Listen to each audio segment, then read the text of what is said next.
Hey guys, what's going on? Welcome back to another edition of Raider Sports. So, some news came out today via Max Olson of The Athletic, giving us pretty much the confirmation that what was speculated by me in my piece about Oliver Luck, which I looked and it doesn't seem like anybody else really covered. As I said, it wasn't going to be big news, but it was a monumental play that most people didn't see coming.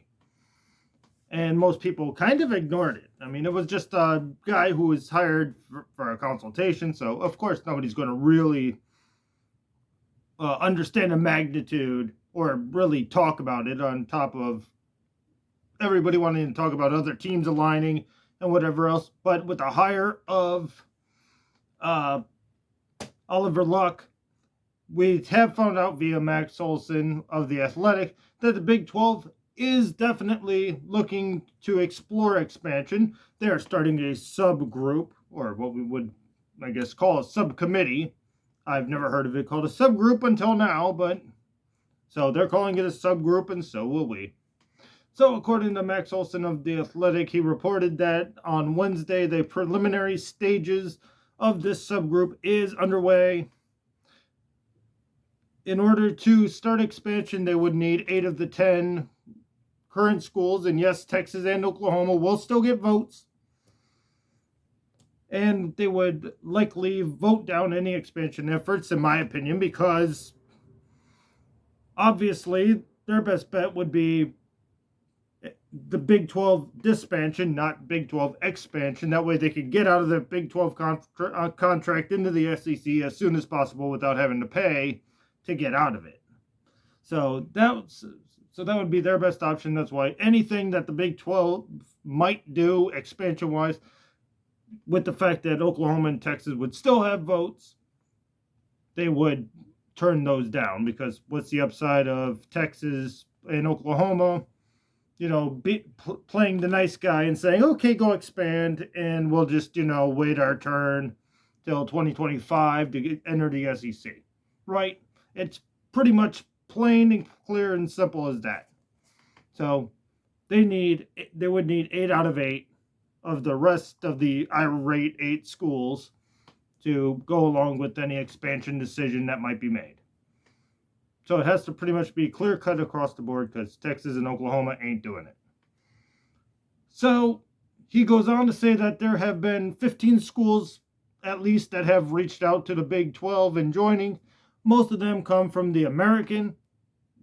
Why I'm wearing the old UCF jersey from the mid-major Raider days, if any of you guys remember that. Those were fun videos to make. I really enjoyed making that case for the national champs. And we will get back to them in a second here. And he also goes on to say that there's a reluctance to engage with Houston after an unpleasant experience with the UH board chairman Tillman Fertitta.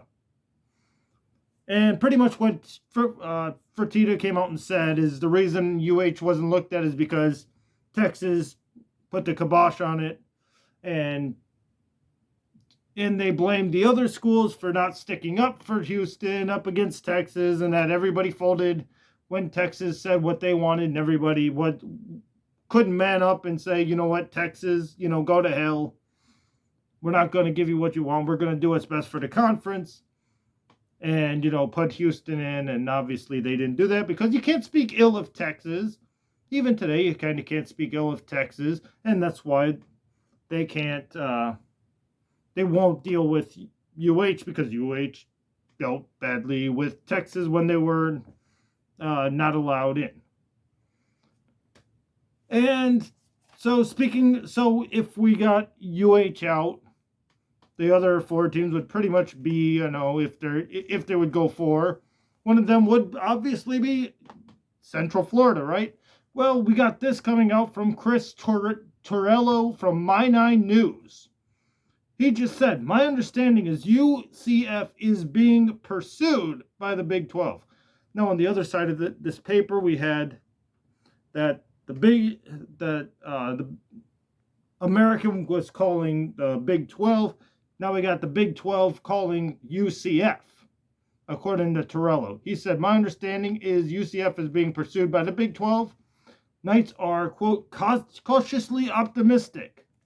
They absolutely would jump in, but right now, why would you join a conference that may not exist in a few years? Think Boise State and TCU to the Big East. Patience. So take with that what you will, but it really looks like the hiring of Oliver Luck, and now this report from My Nine News and at UCF, the fact that they've made a subcommittee, and what we've learned is that Houston is probably out of these conversations as for right now, even though these are all early. Would UCF jump? Yes, they should. This is UCF would be an excellent move for the Big 12 because it's a huge recruiting state of Florida, and it also creates a new dynamic to where the SEC moved into Big 12 country by taking A&M, and then they took Texas, so they took the Big 12 recruiting state.